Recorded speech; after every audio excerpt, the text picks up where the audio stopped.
Assalamualaikum warahmatullahi wabarakatuh.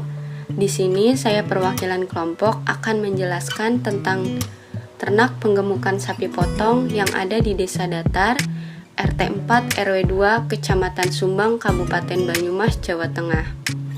Jadi, di sini ada 3 jenis sapi yang digemukan.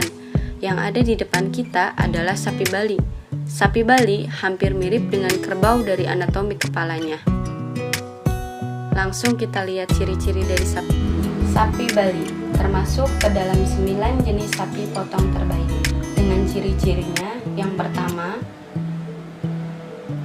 masih sama dengan banteng sebagai moyangnya. Yang kedua, memiliki bokong dan kaki berwarna putih. Yang ketiga, memiliki warna kulit coklat muda untuk betina dan coklat kehitaman untuk jantan. Yang keempat, bentuk kaki lebih ramping dibanding sapi yang lainnya. Kelima, tidak memiliki punuk seperti sapi Brahman dan peranakan Ongol. Berikutnya, keunggulan sapi Bali jantan. Memiliki karakteristik tulang yang lebih kecil dibanding dengan sapi jenis lain. Hal ini membuat daging dari sapi Bali lebih tebal sehingga diminati oleh peternak juga konsumen dalam pemilihan sapi potong terbaik. Oleh sebab itu, memelihara sapi Bali akan memberikan peluang usaha dengan keuntungan yang cukup besar dan menjanjikan. Selanjutnya, rata-rata umur sapi lebih dari 2 tahun. Dan dari Kupang sendiri, sapi dipelihara dengan cara diumbar di padang gembala, sehingga sapinya tidak terlalu jinak. Sebenarnya, penempatan tempat pakan jauh lebih baik apabila tempat pakannya lebih rendah, sehingga produksi saliva di dalam mengkonsumsi pakan itu lebih cepat. Fungsi saliva atau air liur sendiri itu untuk membantu pencernaan pakan. Pakan di sini menggunakan jerami amoniasi dan konsentrat sebagai pakan tambahannya. Penempatan air yang diberikan akan lebih baik jika diletakkan di belakang tempat pakan. Manfaatnya agar air tidak terlalu kotor. Keuntungan dalam penggemukan sapi potong. Dengan pemeliharaan satu baris seperti ini, kita bisa mendapatkan karkas yang lebih tinggi, sebab tulang-tulangnya kecil. Jadi untuk pertumbuhan daging sapinya bisa lebih tinggi dari sapi biasanya. Karkas sapi bisa mencapai 55% apabila pertumbuhannya optimal. Dan untuk pemberian pakannya pagi hari di jam 6, siang diberi jerami, dan sore diberi konsentrat dan jerami. Mengapa tidak diberikan konsentrat semua? Karena untuk pemberian pakan harus diimbangi antara hijauan dengan konsentratnya. Selanjutnya, ini sapi Madura. Dari fisiknya jelas warnanya coklat, dan ini badannya sudah mulai berisi.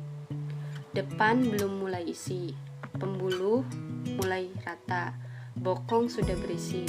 Langsung kita lihat ciri-ciri dari sapi Madura yuk. Ciri-ciri sapi Madura. Yang pertama, memiliki tubuh berukuran kecil namun dagingnya lebih enak dan empuk. Keunggulan sapi Madura. Yang pertama, mudah beradaptasi dengan lingkungan yang baru. Yang kedua, tetap dapat tumbuh dan berkembang dengan baik meski diberikan pakan dengan kualitas rendah sekalipun. Yang ketiga, bagi konsumen, harga sapi Madura ini jauh lebih murah dibanding dengan sapi lainnya, namun kualitasnya masih tetap sama. Yang keempat, karena memiliki karakteristik daging sapi yang tebal, tulang yang relatif kecil, namun jumlah lemak yang relatif lebih sedikit dibanding yang lainnya. Jadi, tidak heran jika sapi Madura dijadikan sebagai salah satu ternak sapi pedaging unggulan jenis lokal. Sapi Madura.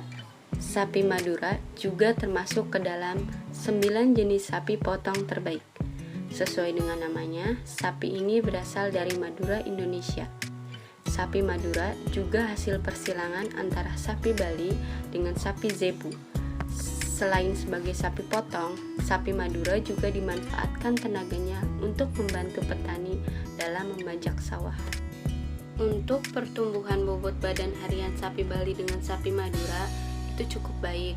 Untuk sapi Madura maksimal 1,1 sampai 1,2 tergantung pakan apa yang diberikan. Dan untuk sapi Bali 1 kg udah baik untuk pertumbuhannya per hari. Dan ini sapi Madura yang betina, tanduknya lebih pendek daripada tanduk sapi jantan. Ini jerami kering yang sudah diamoniasi atau sama dengan fermentasi. Populasi kandang di sini berisi 120 ekor sapi. Ini sapi Madura. Ini kandang baris di mana posisi kepalanya saling menghadap satu sama lain. Berpindah ke sapi PO atau peranakan ongol yang masih dalam pertumbuhan. Sapi peranakan ongol masih makan pakan jerami kering, belum menggunakan jerami amoniasi. Disarankan untuk para peternak sapi potong jangan memberikan jerami amoniasi kepada sapi ternak potong luminansia yang lebih dari 5 bulan karena kandungan amoniak dalam jerami amoniasi dapat memperhalus rumen. Jadi nanti setelah 5 bulan memang pertumbuhannya bagus, tapi nanti rumennya halus, giginya rontok sehingga kurang disarankan apabila berjangka panjang. Pakan yang dikasih setiap bulan bertambah 2 ons dan bertambah terus setiap bulannya sampai palatabilitas pakan yang ada di sini terasa cukup. Dalam budidaya ternak sapi potong, yaitu penggemukan dari sapi itu tersendiri, ada berbagai faktor yang bisa mempengaruhi cara penggemukan sapi, seperti mulai dari luas kandang, pemberian pakan, hingga usia. Di Indonesia, proses penggemukan sapi lebih efisien dengan menggunakan kandangan atau keraman, karena dinilai bisa meningkatkan nilai jual serta adanya nilai tambah terhadap kotoran ternak yang dihasilkan. Dalam melakukan penggemukan sapi dengan menggunakan kandangan atau kereman, maka caranya bisa dilakukan sebagai berikut. Yang pertama, sapi dimasukkan ke kandang. Yang kedua, pemberian pakan dan air tidak dibatasi. Yang ketiga, memberikan pakan hijauan atau konsentrat. Yang keempat, sapi tidak dipekerjakan. Yang kelima, pemberian obat cacing dan suplemen secara teratur untuk meningkatkan nafsu makan dan daya tahan tubuh. Pada umumnya, proses penggemukan sapi dilakukan cukup lama dan memakai waktu serta biaya. Hanya saja, pemeliharaan yang baik dan tepat membuat proses penggemukan tersebut tidak menutup kemungkinan dapat dilakukan dalam waktu 100 hari saja. Perlu diketahui bahwa suplemen yang baik haruslah terbuat dari bahan-bahan organik. Selanjutnya, yang kita bahas mengenai pola pembiayaan tentang penggemukan sapi potong. Pola pembiayaan usaha budidaya penggemukan sapi potong. Dalam usaha budidaya penggemukan sapi potong terdiri dari beberapa biaya, diantaranya adalah biaya investasi, biaya variabel operasional usaha, dan juga biaya tetap. Biaya investasi adalah biaya yang hanya dikeluarkan selama 1 kali dalam usaha budidaya penggemukan sapi potong. Biaya investasi sendiri meliputi dari pompa air yang berjumlah 1 unit, saung sederhana 1 unit, sprayer 2 unit, keranjang panen 100 unit, cangkul 5 unit, garpu 5 unit, kored 5 unit, ember 10 unit, selang air 300 meter, dan drum air 5 unit dengan total jumlah Rp9.200.000. Biaya variabel operasional usaha adalah biaya yang dikeluarkan selama operasional budidaya penggemukan sapi potong berlangsung selama 4 bulan atau 1 siklus.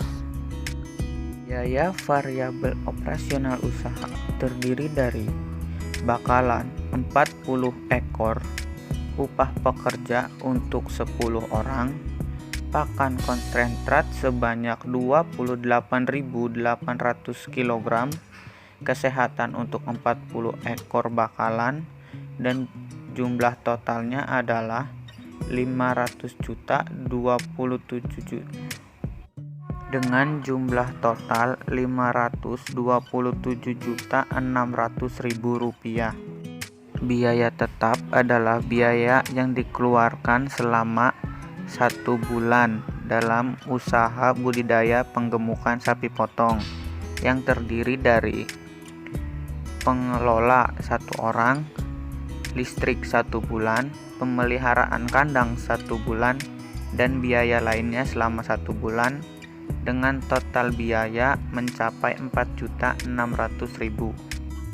Total biaya yang diperlukan dalam usaha budidaya sapi potong dengan jumlah ternak sebanyak 4 ekor untuk 1 siklus adalah Rp624.800.000.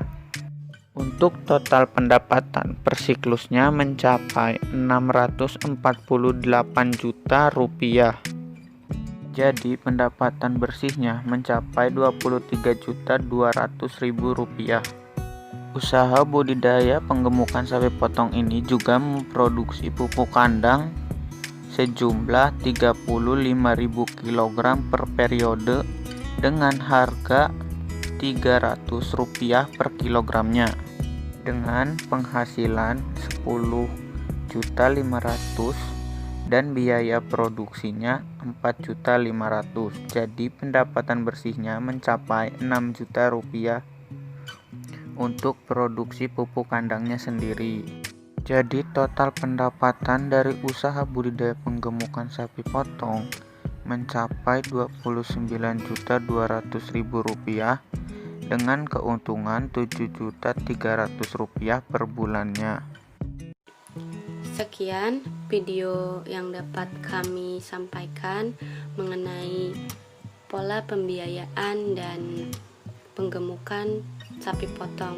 Semoga bisa menginspirasi teman-teman dalam penggemukan sapi potong karena sangat berpotensi dan ini bisa dijadikan peluang usaha. Dalam 1 tahun dapat 2 kali panen. Dan jangan pernah takut untuk memulai usaha peternakan, apalagi soal pasar, karena pasar dalam peternakan itu bisa kita ciptakan apabila dapat menjalankan manajemen secara optimal. Sekian dari kami. Wassalamualaikum warahmatullahi wabarakatuh.